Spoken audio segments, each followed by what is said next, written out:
ኧረ ኤርሚ ምንድን ነው ሁሉ ጠብቀን እንደዚህ ስራች ምናምን ትትለኛለህ? ስራ ቁሜ ምናምን እየጠበቅኩ የሙሉ ኤርሚ ሰላም ነው? እግዚአብሔር ይመስገን። እንዴት ነው? ይሰማል? ይሰማል። እሺ ኮኔክት ያደርጋት። ኦኬ ኤርሚ ልጠይቅ፣ አጭር ነች እንዳልይዝህ።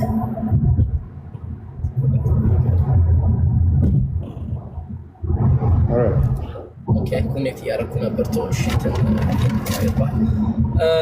እንትን ላይ አግኝቼ ነው፣ መጽሐፍ ቅዱስ ላይ ነው የምጠይቅ። ይቻላል? ይቻላል። እስኪ ጠይቀና ካላወቅሁ ችግር ወይ ሌላ ሰው አስገባለሁ። አይ ብዙም አላውቅም። ብዙም እውቀቱ የለኝም። የማውቀው ከሆነ መለሰላለሁ፣ የማላውቀው ከሆነ አንድ ሰው አስገባለሁ። ኦኬ አይ አጭር ነች እኮ እንትን ማቴዎስ 1:24 ላይ ነበር ጥያቄ እና እንግሊዘኛው ካለ ልታወጣልኝ ትችላለህ? እኔ ጋር አማርኛው አለ ትንሽ ስላደረገኝ አለኝ። እሱን እስኪ ያውጣልኝና እንግሊዘኛውን እሷ ላይ እንድታስረዳኝ ፈልጌ ነው። እሺ when Joseph woke up he did what?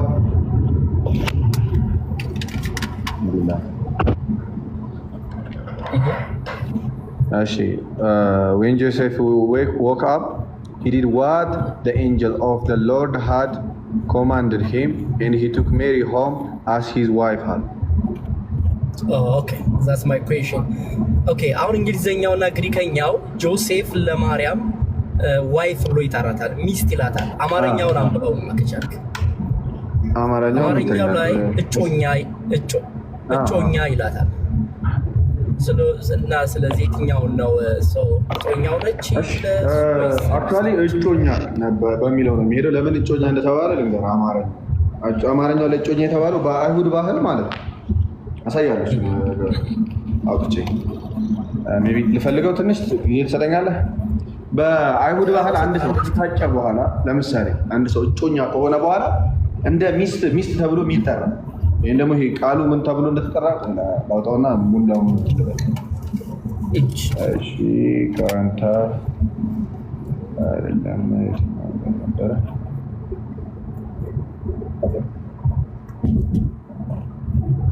የአይሁድ ባህል ላይ ለምሳሌ አንድ ሰው እጮኛ ከተደረገ በኋላ ዋይፍ ተብሎ ይጠራል። እሺ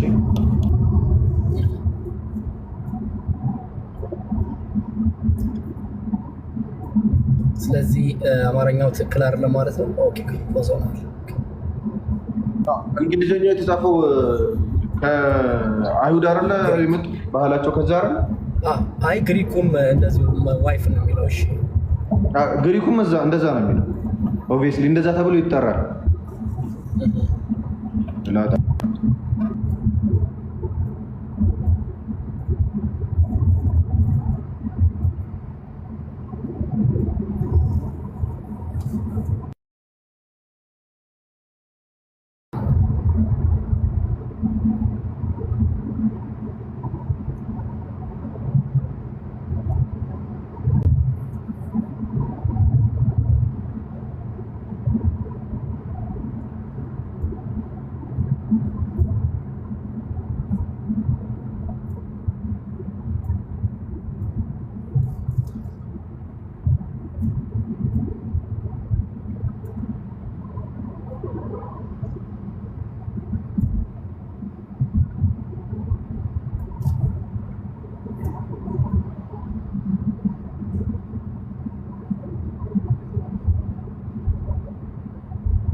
Sorry, bro.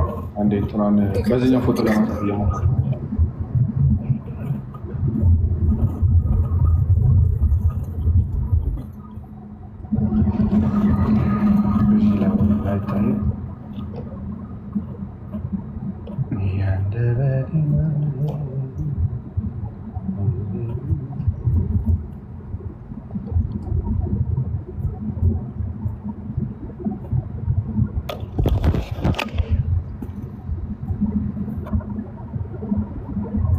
ያለ ግሪክ ወርድ ሃዝባንድ ይላል።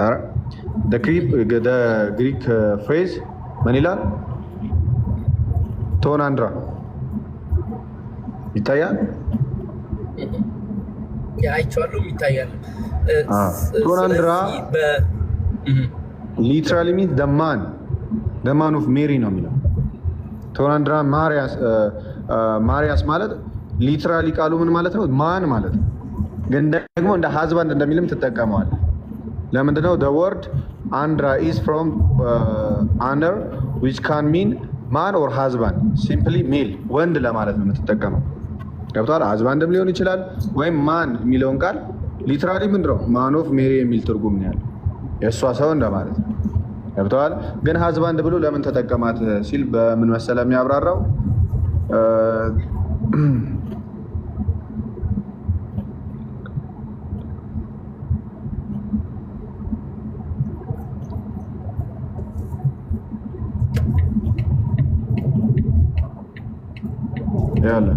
in ancient Jewish tradition,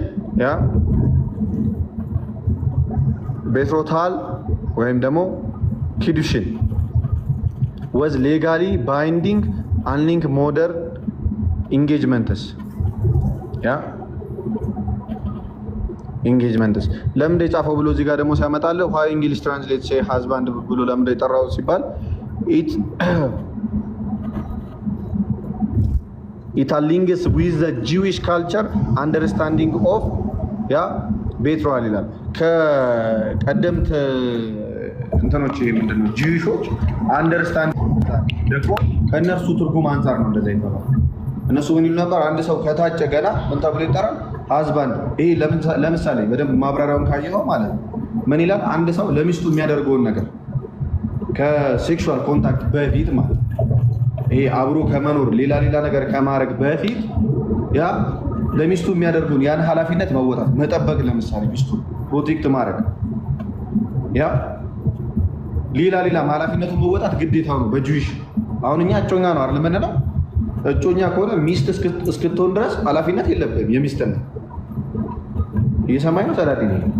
በደምብ ይሰማል። በጁዊሾች ግን እንደዛ አይነት አልነበረም ካልቸራቸው። አንድ ሰው ከታጨ በኋላ እሷን መጠበቅ፣ እሷን መከላከል፣ ለእሷ የሚገባትን ነገር ማድረግ ሁሉ ከሱ የሚጠበቅ ነው። ገብቷል? ለምሳሌ እሷ ዘሙታ ብትገኝ ታውቃለህ፣ ዘሙታ ብትገኝ ለምሳሌ ከሱ ውጪ ትገደላለች። ዝሙት ነው የሚባለው። ስለዚህ በዚህ ልክ ነበር የጠበቀ ነበር። የምን የጁዊሾች የቀደምት ጁዊሾች እንትን ማለት ነው። በደንብ አንብበው ጉግል አድርገውና ለምንድን ነው ሃዝባንድ የተባለው?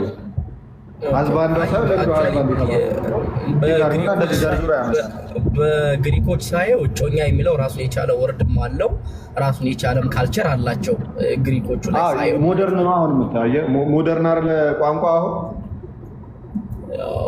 ለምሳሌ ያህዌ ይሉታል ጌታ ነው። ግን ገና ኢየሱስ ሳይወለድ ገና እሷ ሚስት መባሉ ግን ሌላ ኮንፊዥን ነገር አያስነሳም?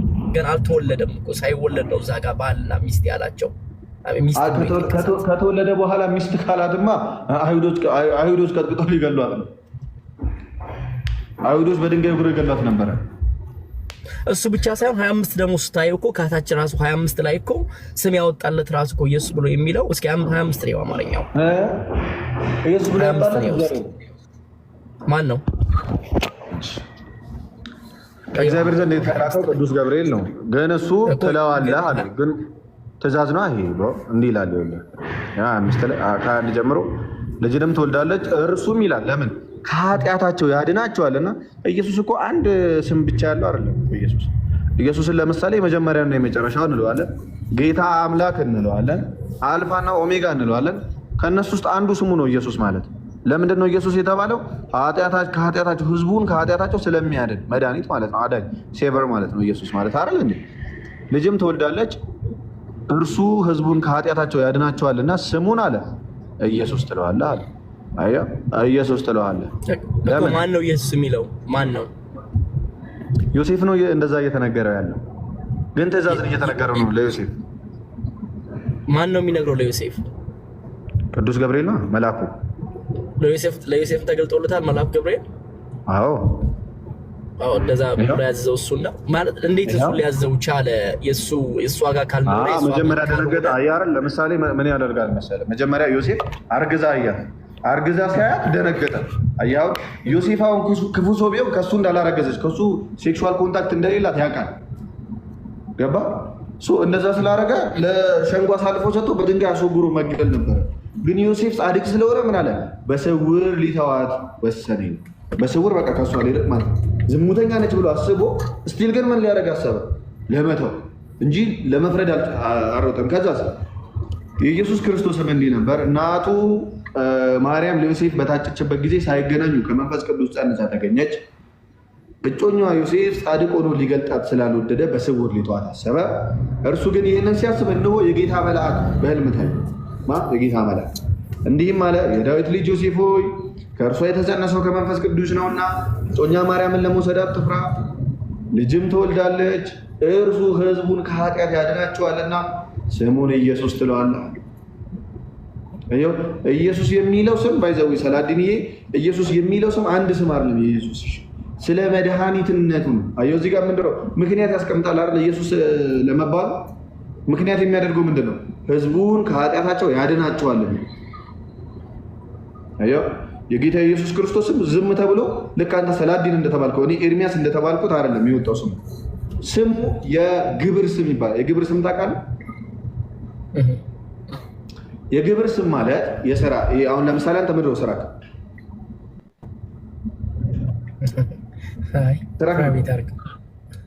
ፕራይቬት ዶክተር ነህ እንበል።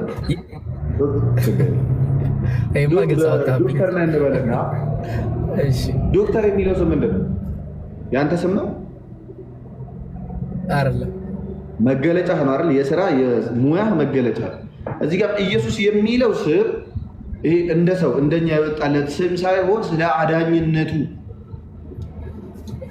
ኦኬ አክቹዋሊ አንሰርህ ገብቶኛል። ብዙ ጊዜ ግን ብዙ ጊዜ ኢትዮጵያን ክርስቲያን ኦርቶዶክሶች ኢየሱስ በፍጹም አላገባትም ኢቭን ይሄን ጥቅስ እንኳን እያዩ የሚከራከሩ ስላጋጠሙኝ ነው።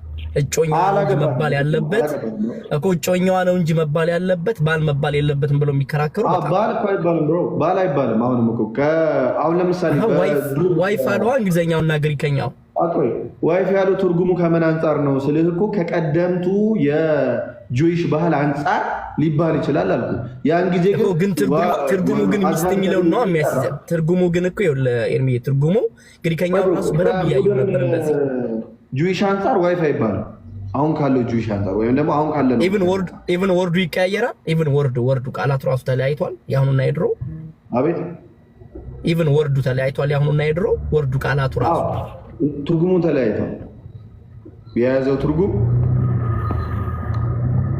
ይሄንን አይደለም። ካገባት በኋላ ዮሴፍ በኋላ አግብቷታል አይደል? አላገባትም። እርግጠኛ ነህ? አገባት የሚል ሌላ አንድ ምንጣ የሚሉ አሉ ኦርቶዶክሶች። እንደውም አግብቷታል ወልዷል የሚሉ አሉ ኦርቶዶክሶች። ለምሳሌ ልጅ ወልዳለችም የሚሉ አሉ። በፍጹም እንደዛ የሚሉ አሉ። እንደዛ ስላጋጠመኝ የእነሱን መከራከሪያ ይሄ ነው። በኋላ ስላገባት ሚስት የምትባለው በኋላ ነው እንጂ መጀመሪያ አልተባለችም ይላሉ። ግን ለማንኛውም ለዮሴፍ የተገለጠበትን ጥቅስ ስጠኝና ለዮሴፍ የተገለጠበትን ጥቅስ ስጠኝና ሌላ አንድ ጥያቄ ጠይቄ ልውረድ። የማቴዎስ ወንጌል ምዕራፍ 1 ከቁጥር 20 ከ20 ኦኬ፣ 24 ከ20 እሺ። ሌላ አንድ ጥቅስ የምታወጣልኝ አማርኛው ዛስ ፋይን እና ትንሽ እንድታስረዳኝ የፈለኩት ዘሌዋውያን ነው። ዘሌዋውያን 24:16 ብሉይ ኪዳን ከሆነ ብዙም እንትን አለው። ዘሌዋውያን ስንት? 24:16 የእግዚአብሔርን ስም የሚሰድብ ፈጽሞ ይገደል፣ የማህበሩን ሁሉ ይውገሩት። መጻተኛ ወይም የሀገር ልጅ ቢሆን የእግዚአብሔርን ስም በሰደበ ጊዜ ይገደል ይላል። እሺ፣ ስለዚህ የእግዚአብሔርን ስም ያጎደፈ ይገደላል ማለት ነው? አይገደልም። ጥቅሱ ምን ለማለት ነው የፈለገው? ሁለት ቦታ መጽሐፍ ቅዱስ ሁለት ቦታ ተከፍሎ ይታያል። ብሉይ ኪዳንና አዲስ ኪዳን ብለን እናያለን። የእግዚአብሔርን ስም መስደብ ይቻላል ማለት ነው። ግን የኃጢአታችን ምን ኮንሲኩዌንስ ፍርዱ አለ። ፍርዱ ህግ አይደለም። ባይዘው ፍርድ ህግ አይደለም። ህግ አትስደብ የሚለው ፈጣሪ እግዚአብሔር እኔ ነኝና ከኔ በቀር ሌላ አታምልክ ህግ ነው ወይ? ለምሳሌ እናትና አባትን አክብር ህግ ነው። እናትና አባትን ካላከበርክ ለምሳሌ እናትና አባቱን ባያከብር ለሸንጎ ሂድና ተናገሩ በድንጋይ ወግረው ይግደሉት ይላል። ለምሳሌ ሌላ ቦታ አልታዘዝ ቢላችሁ ልጃችሁ እየጠጣ እንደዚህ አስቸግሮኛል ብላችሁ ሂዱ ለሸንጎ ንገሩ፣ ከዛ በኋላ በድንጋይ ተወግሮ ይገደል። ያ ህግ አይደል? ህግና ነቢያት አልተሻሩም። ለምሳሌ እናትና አባትን አክብር የሚለው አልተሻረም። ነገር ግን እናትና አባትን ባለማክበር የሚመጣብህ ነገር ግን ተቀይሯል።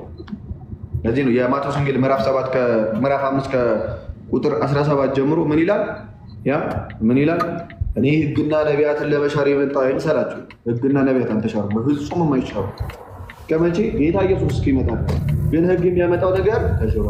እኛ አልተፈቀደልንም። ገና ጨርቃም ስንል ምን እንላለን? የገሃነም ፍርድ ይገባቸዋል።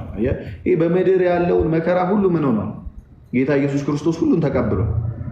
እኛ መወጋት ያለብንን ተወግቷል። መወገር ያለብንን ተወግሯል። መሰቀል ያለብንን ተሰቅሏል። መከራችንን ሁሉ ተቀብሏል። ይሄ ለኃጢአት የሚገዛ የነበረው ስጋችንን በመስቀል አስወግዷል። ገብቷል። ከዛ በኋላ ሰው መጥላት አንችልም አይደል? ጠብቋል። ይብን ከብሉይ ኪዳን ለምሳሌ በዚህ ሰዓት ምንድን ነው የሚለው? ወንድሙን የሚለው የዘሙተ አይደል? ለምሳሌ ይሄኛው በአንድ ጥቅስ ላምጣልህ እና ላስተያየልህ ምኑ እንደተቀየረ እንድታይ ነው። እሺ ህጉ ይሄ እንትን አታርግ የሚለው አልተቀየረም፣ ክልከላው አልተቀየረም። ነገር ግን ምኑ ተቀይሯል? ኩንሲኩንስ ያ ነገር የሚያመጣው ኩንሲኩንስ ተቀይሯል። ወይ ላውጣልህና ላንበብልህ። ቆይ ኤርሚ ፕሊዝ ግልጽ አድርግልኝ። ቱ ቢ ኦነስት ልስማ ብዬ ነው እንጂ እየገባኝ አይደለም። አሁን የገለጽክልኝ የቅድሙ ገብቶኛል። ዳስ ፋይን። የአሁኑ ግን ቆይ የድሮ ተሽሯል ነው እያልከኝ ያለው ወይስ ያ ጥቅሱ ግደል የሚለው ይገደል ማለቱ አይደለም? ግደል ህግ ነው የሚላል ግደል የሚል ህግ የለም። ጥቅሱ ላይ አሁን ያነበብነው ላይ ግደል የሚለው ህግ አይደለም እኮ። ምንድን ነው ሊል የፈለገው? እሱን እኮ አስረዳኝ። ግደል የሚለው ቅጣት ነው። ምን አይነት ቅጣት? ያ ህግን መጣስ የሚያመጣብህ ቅጣት ነው፣ ወይም ደግሞ ለመማሪያ ያ ቅጣት መገደል ነው። ያ ቅጣት መገደል ነው እኮ። እሱ ጥቅስ አሁን ይሰራል። ኦኬ፣ ግን እሱ ጥቅስ አሁን ይሰራል። ግደል የሚለው አይሰራም። ለምሳሌ እግዚአብሔር አንድ ሰው ቢሰደው አልገለውም እኮ። አንተን እንዳይሰራ ማለት አንተ ያህሊና አንተን ብሎ እንዳይሰራ አድርገው ነው ወይስ እሱ ጥቅስ? ኦኬ፣ ጌታ ኢየሱስ ክርስቶስ መጥቶ የምህረት ዘመን ላይ ህግን ሁሉ አጽንቶ፣ ነገር ግን በህግ የሚመጣብንን ነገር ሰብሮ ስለሄደ መከራን ተቀብሎ በህግ ከሚመጣብን መከራ ስለጠበቀን ነው፣ ዲፌንስ ስላደረገን ነው። መረጃውን ልሰጥህ እኮ ነው። አሁን ለምሳሌ በፊት አይን ስታጠፋ ምን ይላል? አይን ይጠፋል። ስለ አይን ስለ ጥርስም ጥርስ አይደል? እሱን ላሳይህ አንዴ። ዌር ኢዝ ኢቨን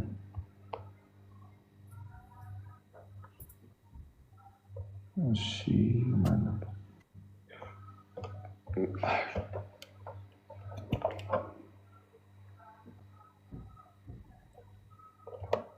አንዴ ታገሰኝ። እሺ ችግር የለም ግን እስከምታወጣው አንድ ነገር እንትን ብትለኝ። በአሁኑ ሰዓት አንድ ሰው መጥቶ እግዚአብሔርንና የተለያዩ ይቅርታ ይሄን በማለቴ ሜይ ቢ ጊዜው እንትን ስላልሆነ እግዚአብሔርን ቢሰድብ ምንድን ነው ፍርዱ?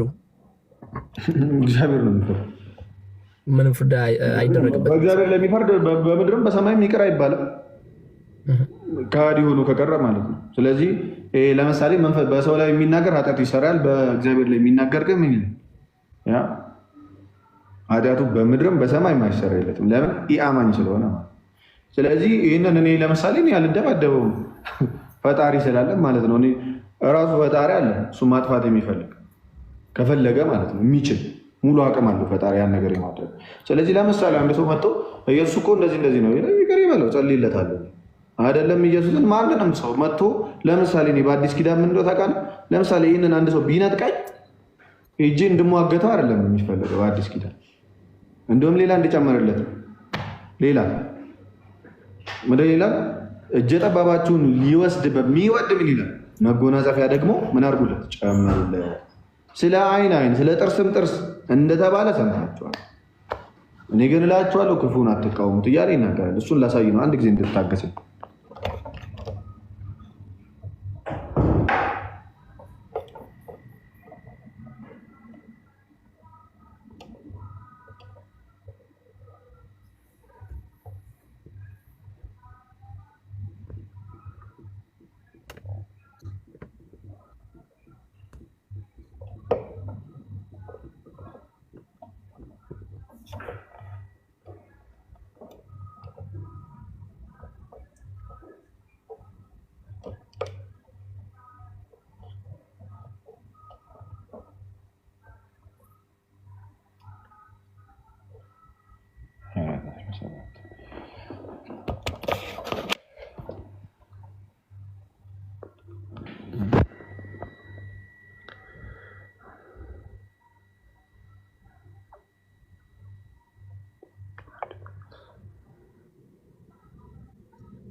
አይ በትግረኝ ዝም ብለህ ዛስ ፋይን። እሺ እንዴ ይላል ይሄው ለዚሁ ነው እንደውም ይሄው የእግዚአብሔርን ስም የሚሰድብ ሁሉ ፈጽሞ ይገደል፣ የማህበሩንም ሁሉ ይውገሩት። መጻተኛ ወይም የሀገር ልጅ ቢሆን የእግዚአብሔርን ስም በሰደበ ጊዜ ይገደል። ሰው እስኪሞት ድረስ የሚመታ ምን ይደረግ? ፈጽሞ ይገደል። ሰው እስኪሞት ድረስ የሚመታ ምን ይደረግ? ይገደል። እሺ እንስሳንም እስኪሞት ድረስ የሚመታ ህይወት በህይወት ፋንታ ካሳውን ይክፈል። ሰውን ባልንጀራውን ቢጎዳ እርሱ እንዳደረገ እንዲሁ ይደረግበት። ስብራት በስብራት ፋንታ፣ አይን በአይን ፋንታ፣ ጥርስ በጥርስ ፋንታ ሰውን እንደጎዳ እንዲሁ ይደረግበት ይላል። አዲስ ኪዳን ምን ያስተምራል? ስለዚህ አይን ስለ አይን ጥርስ ስለ ጥርስ ማለት ነው። ወይም ደግሞ አንድ ሰው የተደረገብህን ነገር መልሶ ስለማድረግ ማለት ነው። ማቴዎስ ወንጌል ምዕራፍ 5 ላይ እንዲህ ይላል። አያው አይን ስለ አይን ጥርስም ስለ ጥርስ እንደተባለ ሰምታችኋል። እኔ ግን እላችኋለሁ ክፉን አትቃወሙ፣ ዳሩን ግን ቀኝ ጉንጭህን በጥፊ ለሚመታ ሁሉ ሁለተኛው ደግሞ አዙርለት።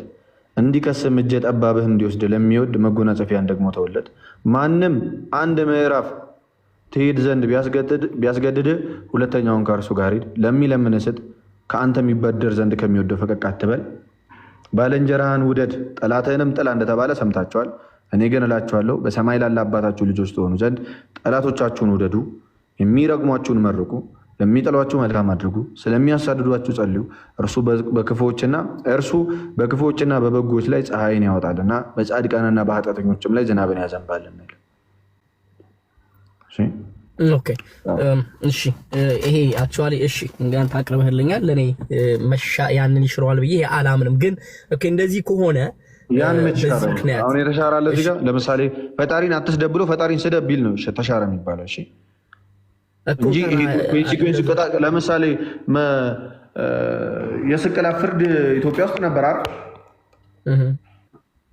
ለምሳሌ የሆነ ነገር ስታደርግ የስቅላት ፍርድ ይከፈላል። ወይ ደግሞ ለምሳሌ አስገድዶ የደፈረ ይሰቀል ይባላል።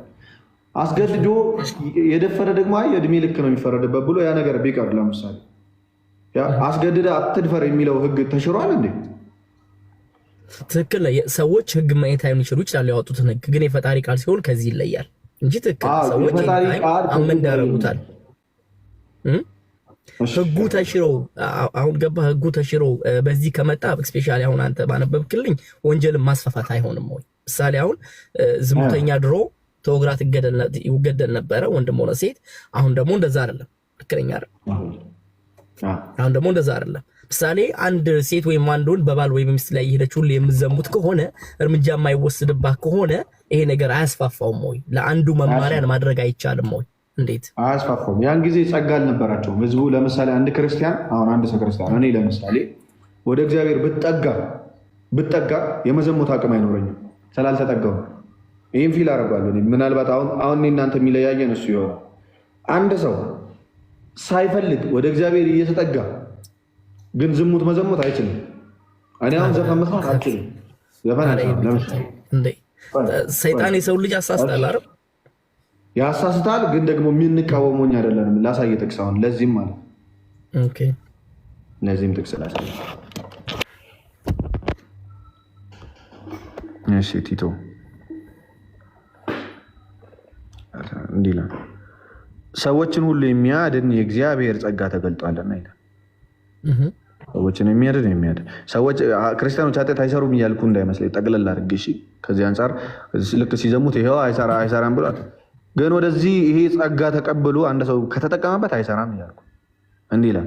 ሰዎችን ሁሉ የሚያድን የእግዚአብሔር ጸጋ ተገልጧል። ይሄ የሚያድነው ከምን መሰለ? ይህም ጸጋ ይላል። በጣም የሚገርም እንትን ነው። ይህም ጸጋ ኃጢአትንና ዓለማዊ ምኞት፣ አየው፣ ኃጢአትንና ምንን? ዓለማዊ ምኞትን ክደን የተባረከውን ተስፋችንን እርሱም የታላቁ የአምላካችንና የመድኃኒታችን የኢየሱስ ክርስቶስን ክብር መገለጥ እየጠበቅን ራሳችንን በመግዛትና በጽድቅ እግዚአብሔርንም በመምሰል በአሁን ዘመን እንድንኖር ያስተምረናል። አየው yes my question እኮ አሁን ይሄን ትምህርት የጣሱ ይሄንን ህግ የጣሱ ምንድነው የሚሆኑት? እኮ ነው question ምንም አይሆንም። በመጨረሻ ቀን ይጠይቀ በክርስቶስ አያምኑም፣ ይፈረድባቸዋል በመጨረሻው። እሱን እኮ ነው ያስፋፋል እኮ ልልህ የፈለኩት እዚህ ላይ ያሉ ኦኬ ቆይ ምን ልንገርህ፣ እዚህ ላይ ያሉ አንድ ምሳሌ የሆነ ሰው ሚስት የሆነ ቦታ ሄዳ ብትዘሙት እሷ ላይ ውሳኔ ካልተወሰነ ከጎረቤት ያለውም ደግሞ ህግ ለክርስቲያን ነው የሚጠል ሰላዲኒ። አሁን እኮ ህግ እኮ በእኛ ህግ አሁን ለምሳሌ አንተ አትገዛም ማር ለምሳሌ በፍትሐ ነገሥት አንተ አትገዛም፣ በመጽሐፍ ቅዱስ ህግ አንተ አትገዛም እንጂ አረለ ሰላም እኮ እኔም ልልክ አንተ ስላልተገዛ ህግ ለክርስቲያኖች ነው የሚወጣው። ይሄ ክርስቲያኖችን ያማከለ ህግ ነው። ገባኝ። ግን የድሮ ህግ የነበረው ላይ አሁን ላይ መጥቶ ተሻረ የሚልበት አካሄድ ትንሽ ያገኘነው ጸጋ ያለ አዲስ ኪዳን ላይ አሁን ሰላዲኒ አሁን ማንገባባው ምን ላይ መሰለህ? ይሄ ጸጋ ኃጢአትን እና አሁን መጽሐፍ ቅዱስ ያለውን ቀጥታ ከሐዋርያት አንዱ ዓለማዊ ምኞት ነበረው። ለምሳሌ 10 ሚስት ወይ 3 ሚስት 4 ሚስት ያገባ አይተሃል? ከሐዋርያት አንድ ጥቀስልኝ እስኪ። ማንም የለም። ቤት ሲሰራ ገንዘብ ሲያከማች አይተው ታውቃለህ? አንድ የለም። ዓለማዊ ምኞት የነበራቸው አልነበሩ። ለምን መሰለህ? የክርስቶስ ጸጋ ኃጢአትንና ዓለማዊ ምኞትን የሚያስክድ ነው። ለእነሱ ነው ይሄ ህግ የወጣው እንጂ ዝም ብሎ በየቦታው ለሚርመጠመጥ አይደለም። ከተርመጠመጥክማ ሞታ በእነሱ ደረጃ ነው። በዛ መኑ በዛ ይኖራል። ግዴታ ነው። ግን መሬት ላይ ዘላለም እሳት ውስጥ ትገባለህ እያለ ነው። በወንድሙ ላይ የሚቆጣ ነፍሰ ገዳይ ነው ይላል። ንስሐ የተፈቀደው ለምንድን ነው? ንስሐ የተፈቀደው ለምንድን ነው? የሰው ልጆች እኮ እንደሚሳሳቱ የተፈቀደው ጎበዝ። ኃጢአት አትሰራም አይደለም። ኃጢአት ትሰራለህ፣ ንስሐ ትገባለህ፣ ከዛ ትኖራለህ። ወደ ምን? ወደ ፐርፌክሽን። ምን ይላል? ያስተምረናል አይደል የሚለው። ይህም ጸጋ ኃጢአትንና ዓለማዊ ምኞትን ክደን የተባረከውን ተስፋችን እርሱም የታላቁን የአምላካችንና የመድኃኒታችን የኢየሱስ ክርስቶስን ክብር መገለጥ እየጠበቅን ራሳችንን በመግዛትና በጽድቅ ማንን በመምሰል? የሆነ ቅዱስን አይደለም እግዚአብሔርን በመምሰል ይላል። እስኪ እኔ እዚህ ጋር ጥያቄ ልጠይቅህ። ቆይ አንድ ዝሙተኛ ሰው ዝሙት ቢሰራና ፍርዱ ምንድን ነው? የዛ የዝሙተኛ ሰው በአሁን በአዲስ ኪዳን መንግስተ ሰማያትን አይወርስም። እስኪ ማስረጃ ስጠኝ። ዝሙተኛ መንግስተ ሰማያት በአዲስ ኪዳን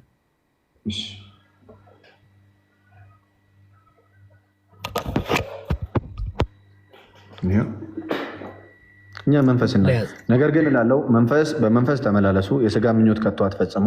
ስጋ በመንፈስ ላይ መንፈስን በስጋ ላይ ይመኛልና እነዚህም እርስ በርሳቸው ይቃወማሉ። ስለዚህም የምትወዱትን ልታደርጉ አትችሉም። በመንፈስ ብትመሩ ግን ከሕግ በታች አይደላችሁም። የስጋ ስራም የተገለጠ ነው፣ እርሱም ዝሙት፣ እርኩሰት፣ መዳራት፣ ጣዖት ማምለክ፣ ሟርት፣ ጥል፣ ክርክር፣ ቅናት፣ ቁጣ፣ አድመኝነት፣ መለያየት፣ መናፍቅነት፣ ምቀኝነት፣ መግደል፣ ስካር፣ ዘፋኝነት ይህንም የሚመስል ነው። አስቀድሜ እንዳልኩ እንዲህ ያለውን የሚያደርጉ የእግዚአብሔርን መንግስት አይወርሱም።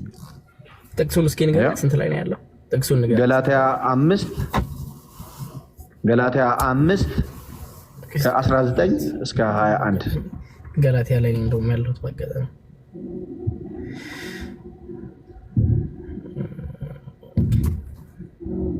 ከ5 ከ19 እስከ 21 ከ19 እስከ 21 ይዣለሁ። ኦኬ ሌላ ሰው እንዳሊዝ እኔም ጋር ማፍጠሪያ የደረሰ ስለሆነ ልልቀቅ። ቴንኪው በጣም አስገባኝ። ስመጣ አትጥፋብኝ። ጊዜ ይሁንልህ። ችግር የለውም። ፎሎ አደርጋለሁ። በውስጥም እናወራለን። ቴንኪው